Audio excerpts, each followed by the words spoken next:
यसो झकाउन थाल्यो केपी ओली आयो, यसो झकाउन थाल्यो केपी ओली आयो। के भयो? म देश बनाउने योजनाहरू बनाउँदैछु, देश बनाउने कार्यक्रम अगाडि बढाउँदैछु, देश बनाउने काम गरिरहेको छु, देशलाई भ्रममा पार्न खोज्नेहरूका भ्रमबाट देशलाई मुक्त गर्ने काम गरिरहेको छु। पार्टी भत्काउन यति बेर चुनावको घोषणा भइसकेपछि चुनावमा पार्टी एकजुट भएर जानु पर्दैन। एकजुट भएर पार्टी जानुपर्ने ठाउँमा पार्टीमा विभाजन ल्याउने, कसलाई जिताउन खोजे, पार्टी फोडेर कसलाई जिताउन खोजे, यो पार्टीलाई विभाजित गरेर हराउन खोजे होइन, मटियामेट गर्न खोजे होइन। तर म उहाँहरूलाई भन्न चाहन्छु, मैले जीवन शर्माको गीत पटक पटक सम्झिने कारण त्यही हो, पिलो निचोरी दैमा वजन घटेको हुनु। एउटाले उद्योगको बारेमा, एउटाले व्यापारको बारेमा, एउटाले कृषिको बारेमा, एउटाले पर्यटनको बारेमा त्यसरी बोले भए त हुन्थ्यो। सबैको बोली के छ? केपी ओली, केपी ओली। देशको एकपल्ट उच्चारण गर्नुहुन्न उहाँहरू, पार्टीको एकपल्ट उच्चारण गर्नुहुन्न, आन्दोलनको एकपल्ट उच्चारण गर्नुहुन्न, जनता एकपल्ट सम्झिनुहुन्न, घाइते लडाइँको एकपल्ट सम्झिनुहुन्न, दुःख पाएका मान्छे सम्झिनुहुन्न, सुकुम्बासी सम्झिनुहुन्न, कोही पनि सम्झिनुहुन्न उहाँहरू। उहाँहरूको एउटै त्रास, कसरी निधाउनुहुन्छ भनेर म तपाईँहरूलाई धेरै धेरै शुभकामना दिँदै यो अत्यन्त सामूहिक काम गर्नुभएको छ। दह्रो आत्मविश्वास लिएर अगाडि बढ्नुहोस्।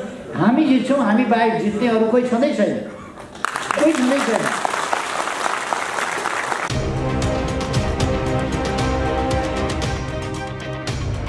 त्यस कारणले म उहाँलाई स्वागत गरेर ताली पिटेर स्वागत गरेर हामी तर दोबाटोमा भए पनि सही बाटोतिर फर्किएर दोबाटोको गलत बाटो छोडेर सही बाटोतिर अगाडि बढ्दैछ। यस्तो परिस्थितिमा तपाईँहरूको यो राष्ट्रिय भेला केन्द्रीय कमिटीको गठन र त्यस केन्द्रीय कमिटीलाई पनि नेतृत्व र सञ्चालन गर्ने सचिवालयको निर्माण अत्यन्तै सामयिक, सान्दर्भिक र महत्त्वपूर्ण छ।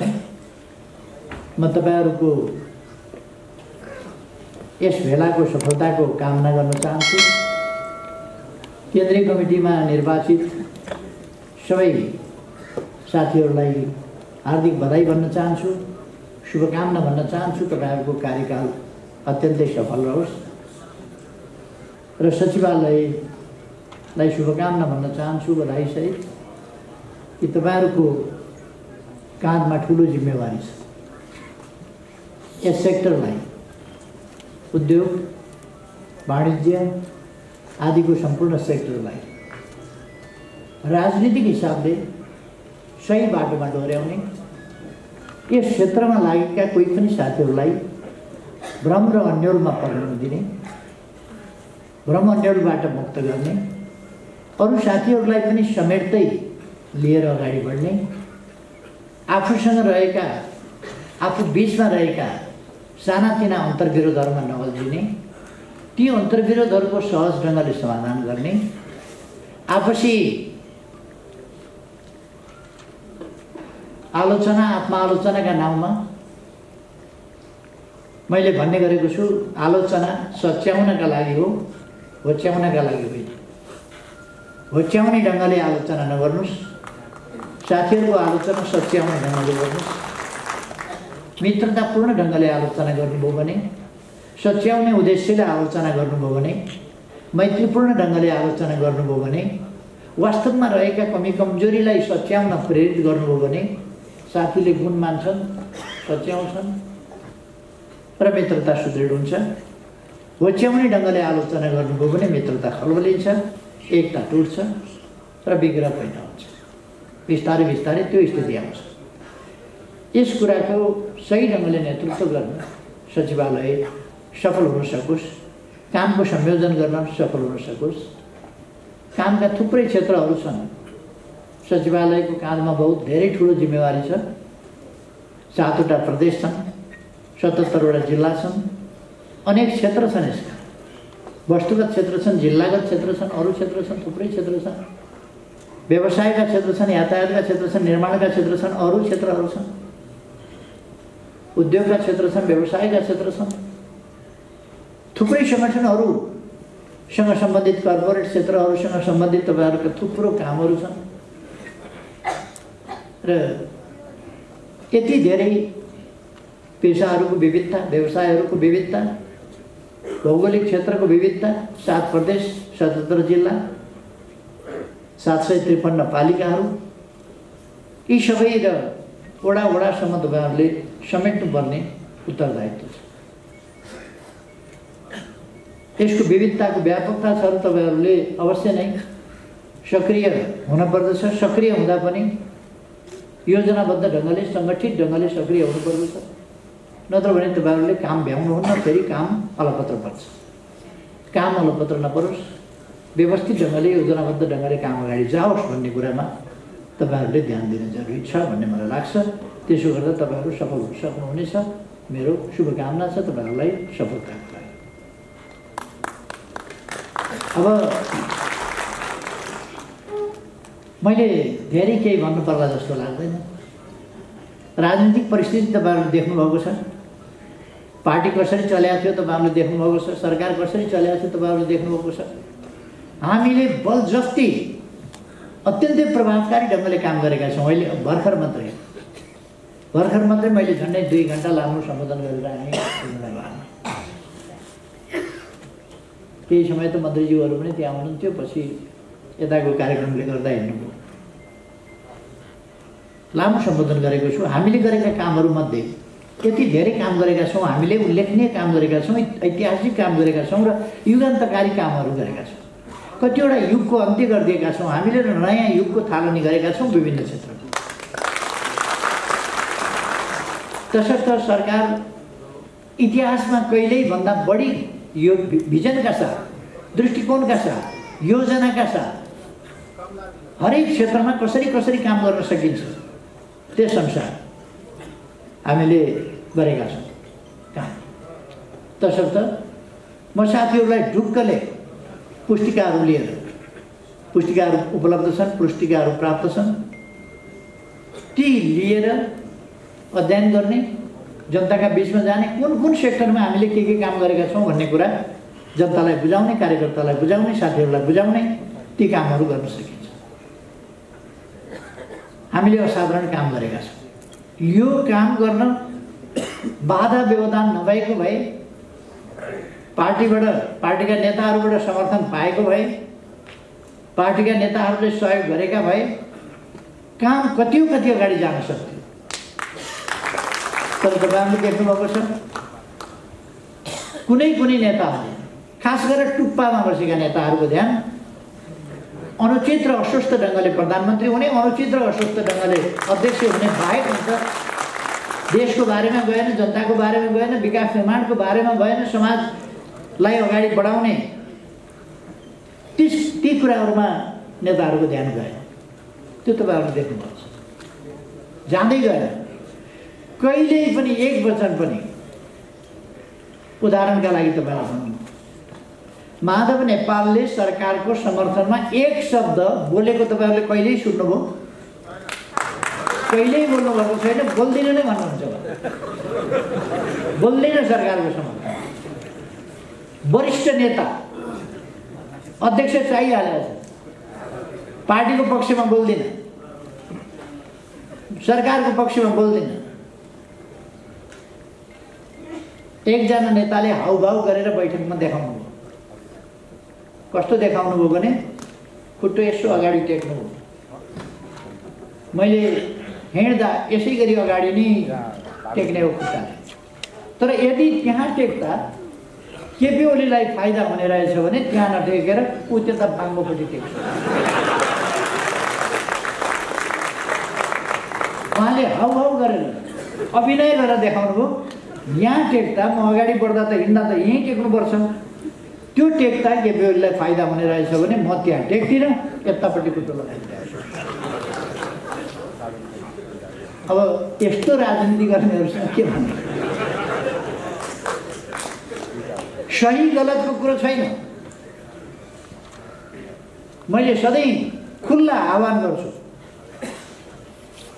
मेरो नीतिको बारेमा, कामको बारेमा, व्यवहारको बारेमा तपाईहरु खुलेआम आलोचना गर्न सक्नुहुन्छ, गर्नुहोस्। मेरो आचरणको बारेमा गर्नुहोस्, आनी बानीको बारेमा गर्नुहोस्, व्यवहारको बारेमा गर्नुहोस्, जुनसुकै बारेमा पनि आलोचना गर्नुहोस्। म तपाईहरुलाई मेरो दोष नदेखाउनुहोस् भन्दिनँ। कुनै कमी कमजोरी छ भने त्यो देखाउनुहोस्, मैले आग्रह गर्ने गरेको छु। अब खोजेर कमी कमजोरी एउटा केही निकाल्नु त आफ्नो ठाउँमा होला, आविष्कार गर्न सकिएला केही भनेर होइन भने 18 देखि 20 घण्टा काम गर्छु अहिले पनि। धेरै नेताहरूको जतिबेर जाड खाएर इन्जोय गर्ने समय हुन्छ त्यतिबेर म देशका बारेमा सोचिराखेको हुन्छु, लेखिराखेको हुन्छु।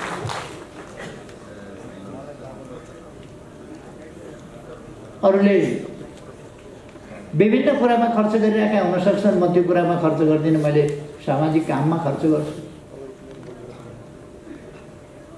अर्थात् वैयक्तिक तवरमा देखेँ। म यहाँ मेरो जिल्लाका साथीहरू अगाडि राखेर भन्दैछु, मेरो जिल्लाको पनि हुनुहुन्छ, अरूको पनि हुनुहुन्छ मेरो जिल्ला। मसँगै काम गरेका साथीहरू हुनुहुन्छ, दमकका पनि हुनुहुँदो रहेछ, मलाई निर्वाचन गरेर चुनेर पठाउने नि साथीहरू पनि हुनुहुँदो रहेछ। म भन्छु मेरो आचरणमा, आनी बानीमा, व्यवहारमा, बोली वचनमा कहीँ केही देख्नुहुन्छ भने कृपया मलाई सुझाव दिनुहोस्, म त्यो आह्वान गर्छु। दमकको साथीहरूले भन्न सक्नुहुन्छ मलाई निर्वाचन क्षेत्रमा जाँदैन, त्यो साँच्चै आलोचना हो।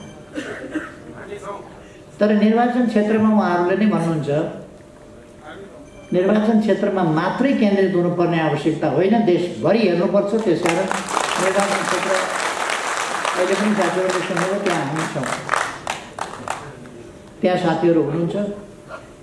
म अलिकति आफ्नै क्षेत्रमा जानुपर्छ भनेर धेरै गइरहेको छैन, किनभने म देश बनाउने योजनाहरू बनाउँदैछु, देश बनाउने कार्यक्रम अगाडि बढाउँदैछु, देश बनाउने काम गरिरहेको छु, देशलाई भ्रममा पार्न खोज्नेहरूका भ्रमबाट देशलाई मुक्त गर्ने काम गरिरहेको छु।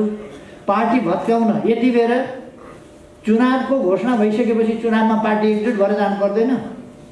एकजुट भएर पार्टी जानुपर्ने ठाउँमा पार्टीमा विभाजन ल्याउने, कसलाई जिताउन खोजे, पार्टी फोडेर कसलाई जिताउन खोजे, यो पार्टीलाई विभाजित गरेर हराउन खोज्या होइन, मटियामेट गर्न खोज्या होइन।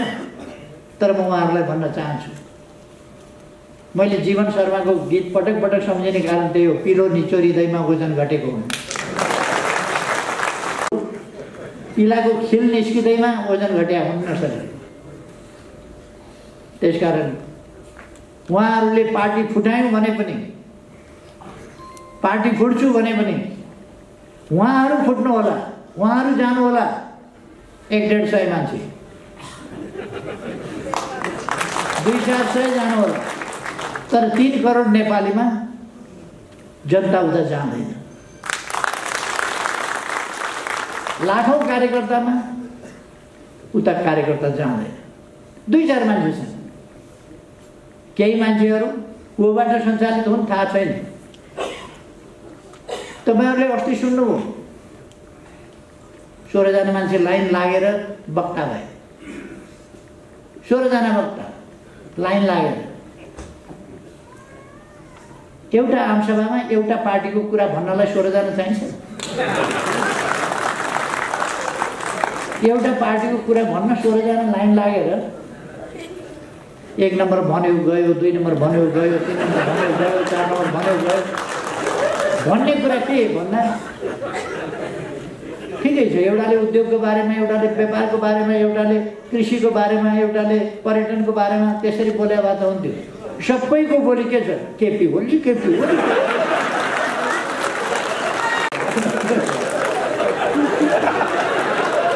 पालै पालै बोल्ने विषय चाहिँ के छ भन्दाखेरि बोल्ने विषय त्यही कुरा एकजनाले भनेर हाम्रो कुरा यति हो है भने त सिद्धिन्थ्यो नि। त 16जना लाइन लागेर एउटै कुरो भनेको छ, गाली गरेको छ, गाली गरेको छ, गाली गरेको छ। देशको एकपल्ट उच्चारण गर्नुहुन्न उहाँहरू, पार्टीको एकपल्ट उच्चारण गर्नुहुन्न, आन्दोलनको एकपल्ट उच्चारण गर्नुहुन्न, जनता एकपल्ट सम्झिनुहुन्न, घाइते लडाइँको एकपल्ट सम्झिनुहुन्न, दुःख पाएका मान्छे सम्झिनुहुन्न, सुकुम्बासी सम्झिनुहुन्न, कोही पनि सम्झिनुहुन्न उहाँहरू। उहाँहरूको एउटै त्रास कसरी निदाउनुहुन्छ भनेर उहाँहरू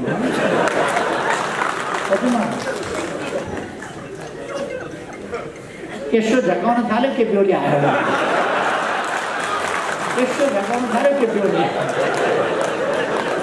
के गर्नु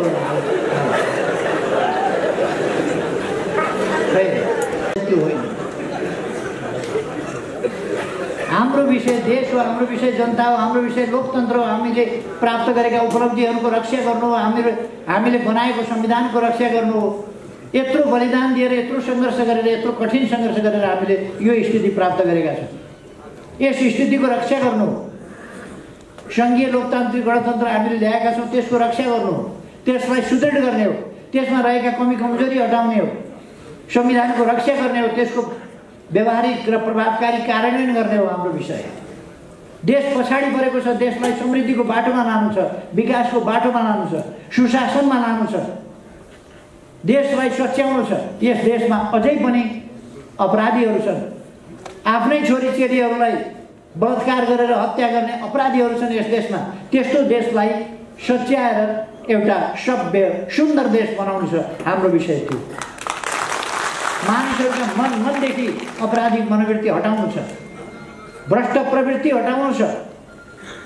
हामीले खालि कारबाही मात्रै गर्ने होइन, अपराधै गर्न नदिने परिस्थितिको सिर्जना गर्नु छ। हामीलाई चिन्ता त्यो छ। उहाँहरूलाई निर्मला पन्तको या भागीरथी भट्टको नाम लिएर राजनीति गर्नु छ, हामीलाई चिन्ता छ। यस्ता अपराधीहरू नियन्त्रण गरेर, यस्ता अपराधीहरूलाई हामीले तिनीहरूको मनोवृत्तिदेखि परिवर्तन गर्नेदेखि लिएर अपराध गरेमा कारवाही गर्ने। म भन्न चाहन्छु, हामी त्यस्ता अपराधीहरूलाई कुनै हालतमा छोड्दैनौँ। अस्ति बुटौलमा पनि मैले भने, पानी मुनि गए पनि त्यस्ता अपराधीहरूलाई छोड्दैनौँ। अलिकति ढिलो चाँडो हुनसक्छ। पावर, हामी जबसम्म सरकारमा छौँ कुनै पावर काम लाग्दैन अपराधबाट बच्नका लागि। कुनै पावर कसैले प्रयोग गर्न सक्दैन।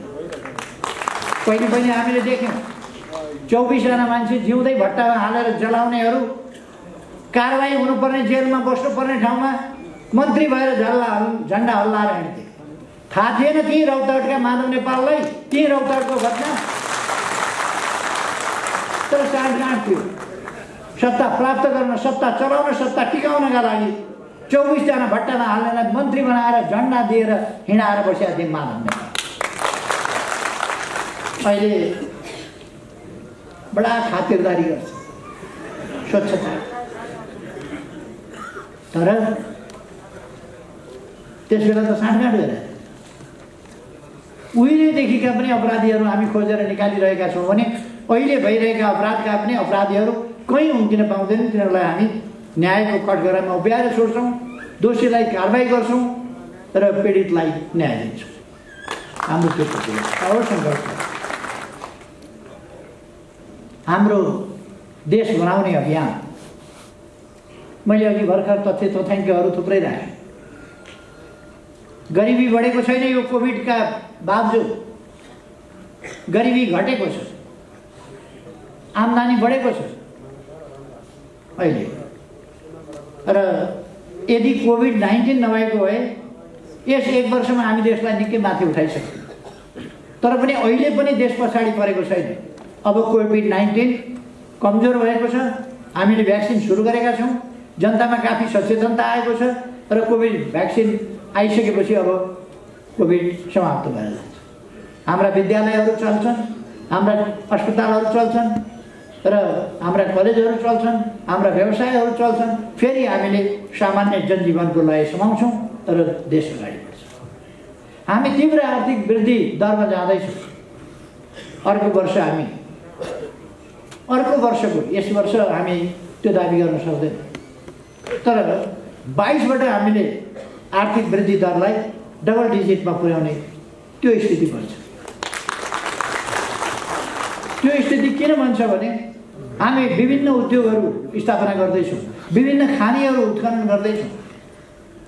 अब 3 वर्षपछिबाट नेपालकै खानीबाट निस्किएको फलाम र स्टिल हामीले प्रयोग गर्न पाउँछौँ। नेपालमा चाहिने फलाम र स्टिल हामी आफ्नै खानीबाट निकाल्छौँ।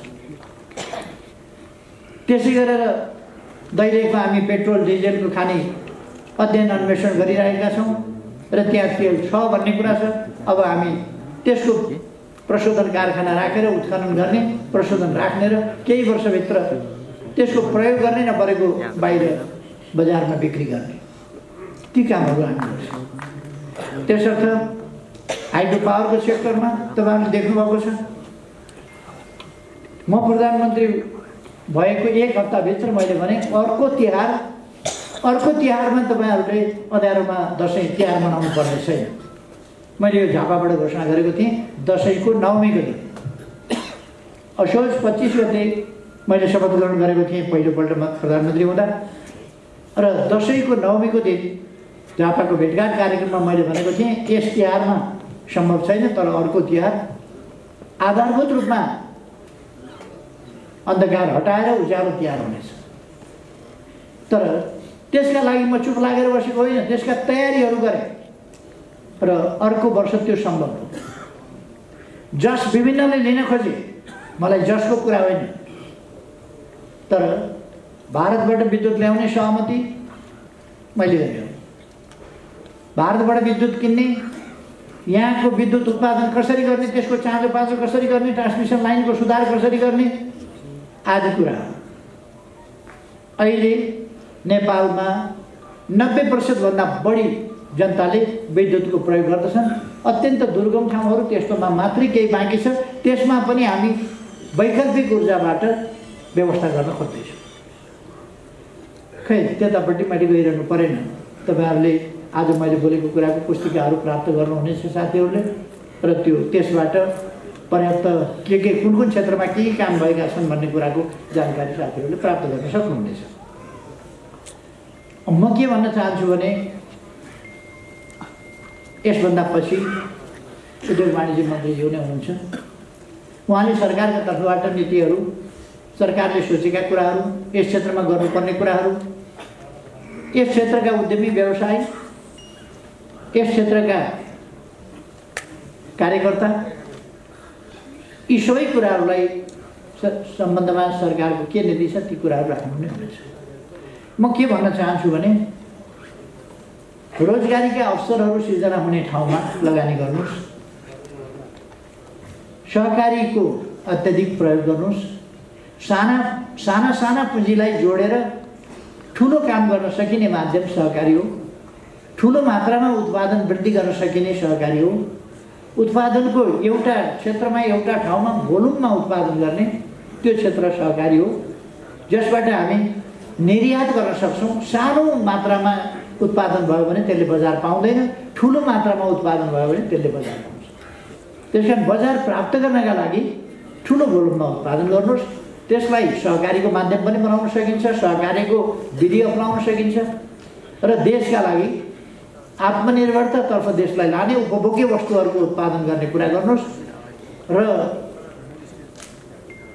अर्को चाहिँ उत्पादन कसरी वृद्धि गर्ने, रोजगारीका अवसर कसरी सिर्जना गर्ने, मुख्य 2टा कुरामा बढी ध्यान दिनुहोस्। सदुपयोगको सिद्धान्त लिनुहोस्। सकेसम्म हाम्रो जमिन, हाम्रो जल, हाम्रो वन, हाम्रो जङ्गल, हाम्रा जडीबुटी आदि के हुन सक्छ, हाम्रा अरू मिनरल्स, यिनीहरूको कसरी सदुपयोग गर्न सकिन्छ। हामीसँग भएको बुद्धि, हामीसँग भएको क्षमता, हामीसँग भएको ज्ञान, त्यो सबैको अधिकतम सदुपयोग कसरी गर्न सकिन्छ। हामीसँग भएको सम्पत्ति रकम कसरी अधिकतम सदुपयोग गर्न सकिन्छ। रोजगारीका अवसर सिर्जना गर्ने कुरामा र उत्पादन वृद्धि गर्ने कुरामा कसरी गर्न सकिन्छ त्यतापट्टि लाग्नुहोस्। सरकारले त्यस सम्बन्धमा ती कामहरूमा तपाईँहरूलाई पूर्ण रूपमा सहयोग गर्नेछ, पूर्ण रूपमा सहयोग गर्छ। तपाईँहरूका भनाइहरू ठिकै हुन्। कुनै कुनै सेक्टर चाहिँ अत्यधिक लाभान्वित हुनुपर्ने आवश्यकता छैन। यस्तो बेलामा कोभिड-19 को बेलामा यसको प्रतिकूल असरको बेलामा कुनै कुनै सेक्टर चाहिँ एकदमै नाफामा पुग्नुपर्ने, केही सेक्टर चाहिँ धराशायी हुनुपर्ने भन्ने छैन। यो प्रतिफल पनि हामीले बाँड्नुपर्छ, कठिनाइ पनि बाँड्नुपर्छ। ब्याङ्किङका सेक्टरहरू हुन्, वित्तीय सेक्टरहरू हुन्, ती सेक्टरहरूले अत्यधिक कमाउनु पर्ने, यसै बेलामा नाफा बेसरी निकाल्नुपर्ने, बोनस बेसरी खानुपर्ने, यति नाफा कमायो भनेर ढाक लगाउनु पर्ने। तर अरू सेक्टरहरूप्रति अलिकति उदार दृष्टिकोण राख्न नहुने, ब्याज अलिकति कम गर्न नहुने, त्यस्तो भन्ने हुँदैन। त्यति बेला यो परिस्थितिलाई ध्यानमा राखेर यस्ता कुराहरूलाई मिलाएर लानुपर्छ सबै सेक्टरहरू। त्यस कारण यो सबै सेक्टरले यथोचित ढङ्गले, यसको अर्थ ब्याङ्किङ सेक्टर कमजोर हुनुपर्छ, बिमा वा वित्तीय क्षेत्र कमजोर हुनुपर्छ भन्ने होइन। ती क्षेत्रहरू मजबुत हौँ, तर अरू सबै मर्ने, ती क्षेत्र मात्रै बाँच्ने गरेर देशको अर्थतन्त्र बत्दैन। अन्त्यमा गएर ती क्षेत्र पनि टिक्दैनन्, किनभने तिनले फेरि रकम जम्मा प्राप्त गर्ने पनि हामीबाटै हो, फेरि लगानी गर्ने पनि हामीलाई नै हो। हामी नै सिद्धियो भने अनि के बाँकी रह्यो? लिने पनि हामीबाट, दिने पनि हामीलाई, कमाउने पनि हामीबाट, त्यही हो, हामी नै हो सबै कुरा त। अनि त्यही कुरा चाहिँ अरू चाहिँ सिद्धियो भनेदेखि उहाँहरू मात्रै ठुलो ब्याङ्कको बिल्डिङमा ब्याज फल्छ र ब्याज त हाम्रा रकमले हामीले लिएर फल्दैन हो, बिल्डिङले फलाउने त होइन, हामीले फलाउने हो।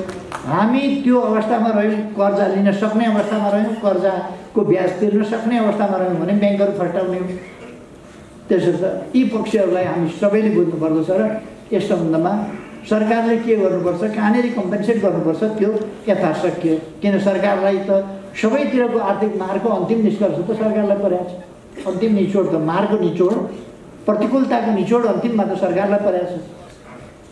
अहिलेको सरकार कमसेकम हिम्मत नहार्ने सरकार, नआत्तिने सरकार, यो सरकार भनेको यो जापानी नाम जस्तो खालको सरकार होइन। जापानी नाम हुन्छ नि हुतियारा मोरा भन्छ। यो सरकार चाहिँ यो हुतियारा खालको सरकार हो। यो चाहिँ अलिक दृढता भएको केही गरौँ भन्ने सरकार।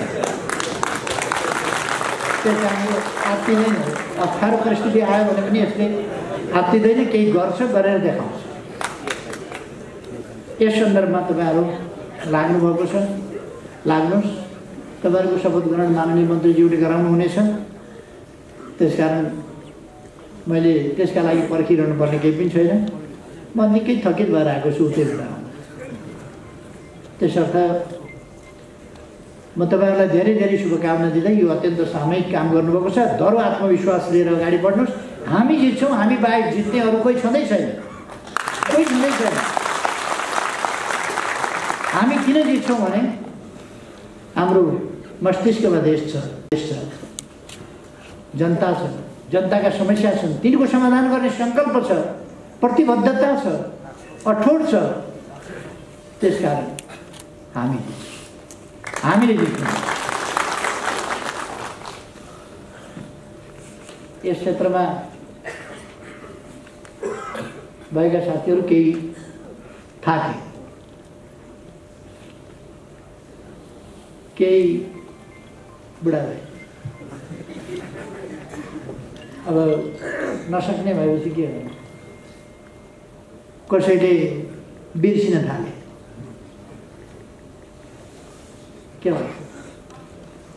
त्यस कारण यस्तो कुराबाट हामी धेरै प्रभावित नहौँ, दृढताका साथ अगाडि बढौँ, आत्मविश्वासका साथ अगाडि बढौँ। त्यही शुभकामना म साथीहरूलाई दिन चाहन्छु। सबैमा भलो होस्। धेरै धेरै धन्यवाद। र म यहाँहरूसँग बिदा पनि दिन्छु।